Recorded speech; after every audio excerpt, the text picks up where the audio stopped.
Thanks, Paul. Yeah, there's been a lot of preparatory work that's been done, and we think it's I think that's the reason we think that it could be done in a fairly short time frame, a year to two. Oh, sorry. Looking at this, what I feel is missing is like we look at 100 years of damage we've done. Like we've overfished, we've destroyed the environment, but there's nothing in there as a goal for repairing. Like there isn't, like we're going to go into a management system, but we don't have anything in there to talk about how we're going to fix it, how we're going to fund it, where it's going to come from. Yeah, I think this is I guess where this is going right now, I guess, is the first step is kind of getting the process going. And I think that will be defined as you kind of go through it. And I think Bruce had a slide which kind of looked at some of the outcomes, right? And so I think those things you're talking about, it's fairly general in terms of the outcomes, but it was looking at addressing some of the things that you're talking about. Yeah. So these are some of the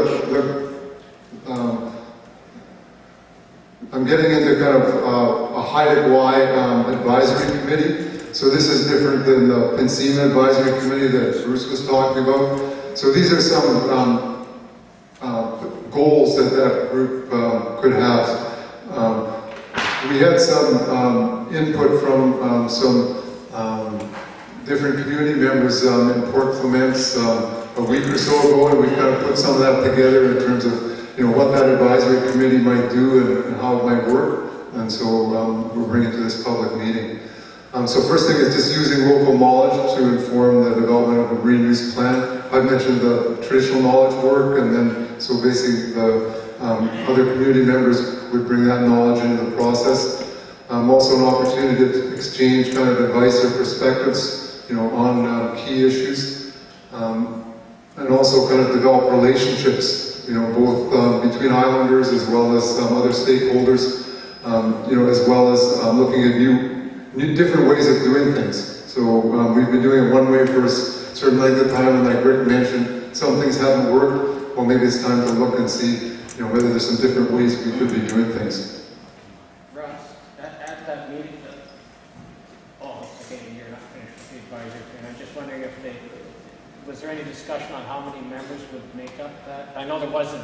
Yeah, we'll get into that. Okay. So here's some examples of kind of what the roles and responsibilities could be.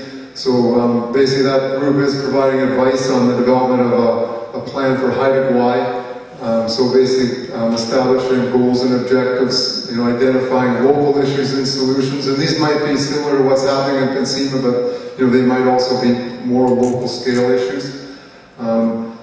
Discussing zoning and also, kind of options there are for management. Looking at if there's more information needed, if there's research that needs to be done.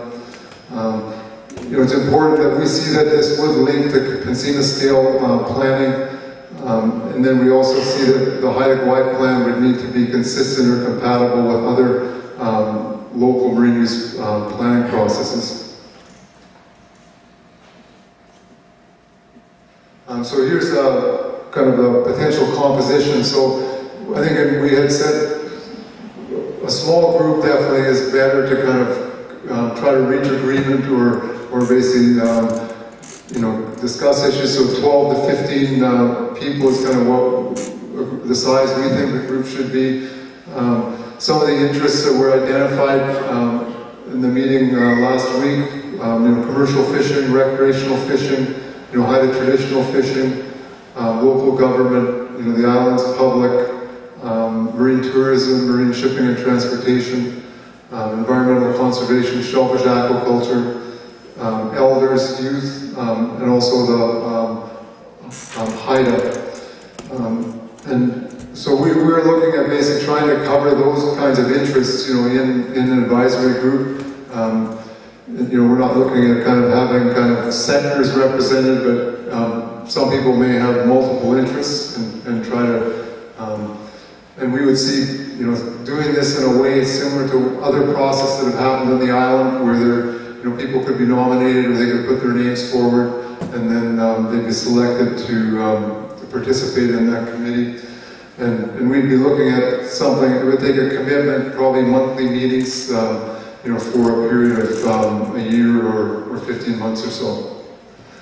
This map just shows some of the planning processes which are going on the island. So the yellow line you've seen before, that's the kind of PNCIMA area. On the west, it goes out to the toe of the continental shelf. The red line, you know, is Haida territory, so it goes down the middle of Hecate Strait. So that's the area that the Haida Gwaii Marine Use Plan would cover. So it overlaps quite a bit with PNCIMA, but it also includes some of the offshore area. This map also shows the Guayhanas footprint. You know, it doesn't show the kind of the land use planning conservancies. They wouldn't show up very well kind of on that scale, but that does cover something like 70% of the shoreline of Haida Gwaii. So there's quite a bit of overlap there as well. So I think this is our last slide, and this shows kind of what, from a Haida perspective, what we see as some of the goals of a Haida Gwaii plan. So it's addressing kind of threats to Haida Gwaii ecosystems and species, both over the short and long term. Also incorporating Haida and Haida Gwaii values. And we think it's important that it does provide clear guidance on acceptable marine uses and development. So it could deal with the types of like aquaculture, or maybe there's some areas where there shouldn't be certain types of fishing. We'd see that it would support sustainable Haida and Haida Gwaii communities, so it has to look at kind of the economy. So we've got that market sector analysis, and that'll be some good background information. And then also having linking to both kind of the regional PNCIMA plan, you know, as well as provincial planning for the marine conservancies. So I think that's my last slide. So I'll pass it over to our facilitator. Thanks, Russ. Yeah, I can just do a quick little summary and then ask for questions.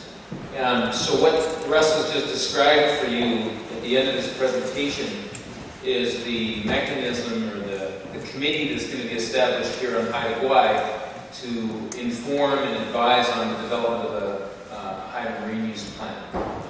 And as I think Russ mentioned earlier, the relationship between that plan and that process and the broader PNCIMA process is a key question that the Haida Nation is working out with DFO right now.